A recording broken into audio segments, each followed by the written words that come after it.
Baiklah, pada kesempatan ini saya dengan Bu Zahra akan melakukan kegiatan coaching, serangkaian proses coaching mulai dari pra-observasi, kemudian observasi, kemudian yang sekarang yang akan kami lakukan dengan Ibu Zahra itu adalah pasca observasi untuk melihat sejauh mana proses pembelajaran yang sudah kami lakukan.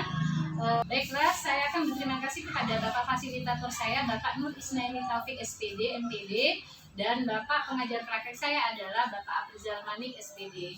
Baiklah, kita akan melakukan pasca observasi dengan Ibu Zahra. Baiklah Ibu Zahra, ya. Apa kabarnya hari ini? Baik, terima kasih ya Ibu sudah bersedia untuk datang ke sini. Apakah Ibu sekarang ini dalam pembelajaran, masih dalam pembelajaran Bu? Baik, selanjutnya Ibu, kita pada hari ini mau membicarakan yang hasil observasi kita kemarin. Jadi ini adalah tahapan coaching Ibu. Pertanyaan yang pertama adalah bagaimana Kak perasaan Ibu pada saat melakukan proses pembelajaran yang kebetulan saya mengobservasi Ibu kemarin?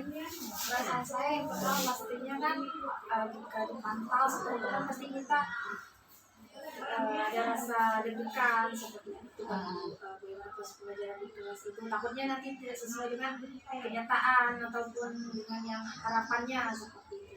Kemarin setelah diobservasi memang awal-awal mungkin saya deg-degan gitu di observasi oleh Bumbi, kemudian seiring berjalannya waktu rasa deg-degan itu mengalir. Jadi memang di awal-awal pasti seperti itu. Baik Ibu, dari proses pembelajaran Ibu lakukan kemarin, apakah proses pelajaran itu berjalan dengan lancar dengan peserta didik kita? Untuk kemarin setelah diobservasi itu alhamdulillah berjalan dengan lancar, namun mungkin ada beberapa yang sintaks yang kurang. Kira-kira dari hasil pra-observasi kemarin, tahapan sintak yang mana yang menurut Ibu yang memang mengalami ketidak atau kendala yang ada? Untuk dari pra-observasi kemarin kan sudah dijelaskan itu terkait dengan KSE, terkait dengan teknik stop, kemudian Lupa barangkali ya. Terus di RPP-nya sudah ada itu ya. Waktu saat pembelajaran itu ada yang kurang, jadi teknik stop kemarin juga saya kurang. Kemudian di awal waktu manajemen kelas itu juga tidak terrealisasikan. Itu juga pertama kali ya masuk kelas itu, jadi wajar sekali kalau anak-anak juga masih beradaptasi sama Ibu Zahra. Berikutnya Ibu, apakah setiap tahapan di RPP itu terlaksana dengan baik selain yang dua tadi keyakinan kelas, kemudian teknik stop?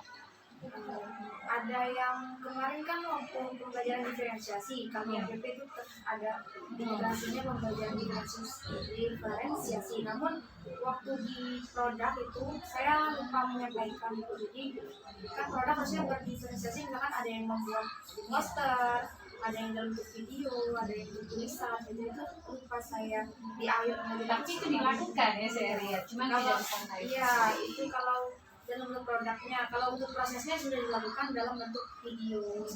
Kemudian saya lihat juga ada dalam bentuk tulisan dengan presentasi anak ke depan. Memang saya lihat di awal-awal memang agak ramai, tapi setelah proses itu berjalan dan mereka sudah tahu yang dilakukan, apakah tujuan pembelajaran itu dipahami oleh anak-anak ini? Untuk kemarin sudah dipahami. Kemudian apakah ada rencana ke depan agar semua sintak-sintak itu bisa Ibu lakukan dengan baik? Tentunya pasti ada Ibu. Mungkin Ibu bisa menjelaskan misalnya di S-Breaking sebaiknya Ibu kapan Ibu dilakukan, barangkali bisa dijelaskan. Kalau untuk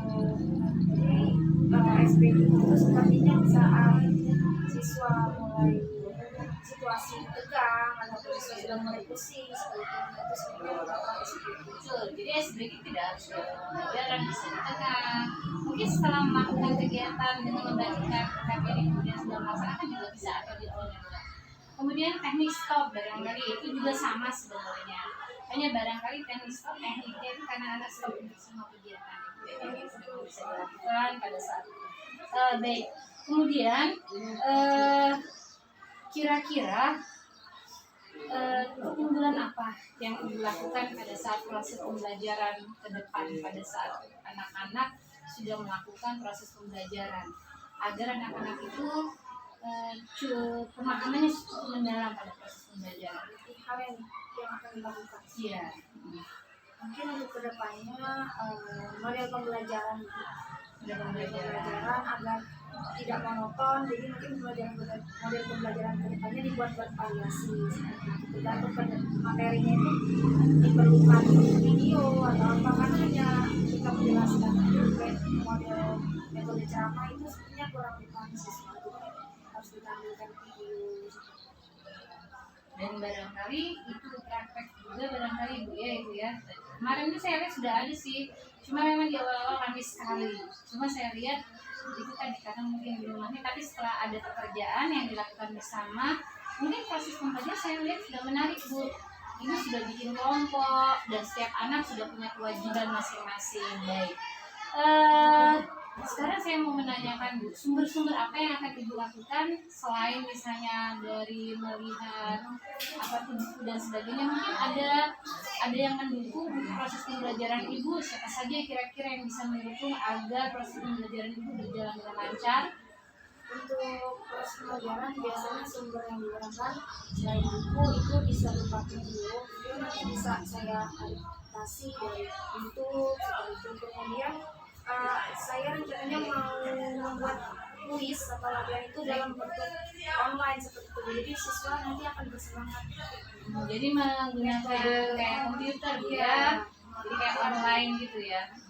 Kayak ini Bu,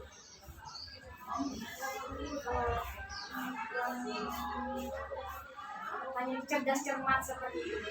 Mau dibikin kuis seperti itu untuk mengetahui sejauh mana kemampuan siswa. Jadi manajemen waktunya pada saat itu seperti apa nanti Bu? Pada saat melakukan itu kan itu cukup menyita waktu barangkali. Itu bisa diselang dengan proses pembelajaran Bu. Kalau niat saya nanti pembelajarannya kan setelah mengerjakan tugas ataupun setelah dijelaskan dipaparkan materi oleh saya, nanti akan ada kuis tadi untuk melihat itu tidak lama Bu, karena saya lupa juga mungkin 10 menit seperti itu. Nanti siapa yang bisa jawab itu angkat tangan.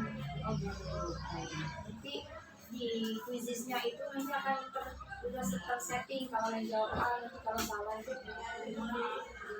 ya itu sudah menggunakan teknologi barangkali.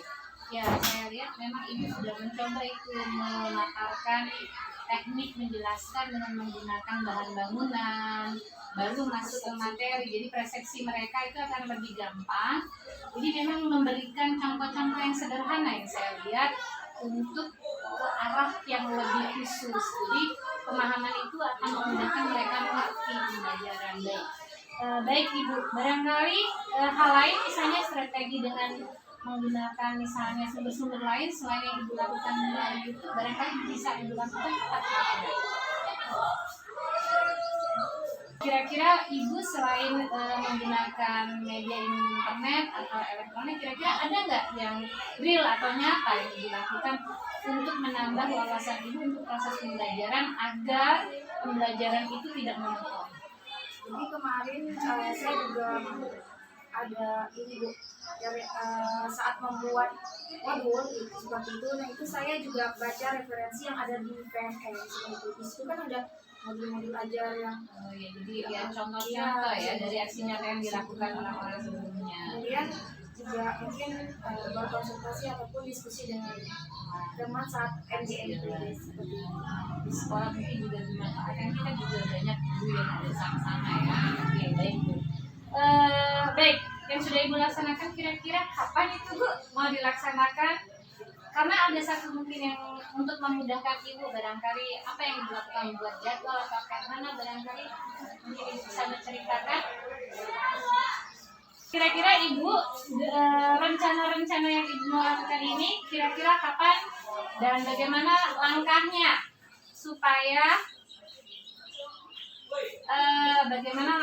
supaya terjadwal kemudian bisa dilaksanakan dengan baik? Mungkin dari ini pasca observasi dengan Ibu Novi kan, mungkin saya memiliki hasil evaluasi itu nanti akan saya buat catatan seperti itu, dan mungkin nanti akan saya cari referensi lagi untuk saya implementasikan di kelas. Timingnya mungkin butuh waktu berapa lama dari yang sekarang? 6 bulan seperti itu. Ya, jadi mulai dari sekarang, bagus sekali rencana Ibu. Barangkali mudah-mudahan Ibu ya, sumber kemudian jadwal yang sudah Ibu lakukan terlaksana dan mungkin jauh lebih baik. Kemudian Ibu Zahra, terima kasih jadi dengan obrolan kita seperti ini sendiri ternyata sudah bisa mencari solusinya sendiri. Terima kasih Ibu. Wassalamualaikum. Silakan Ibu melanjutkan aktivitasnya. Terima kasih.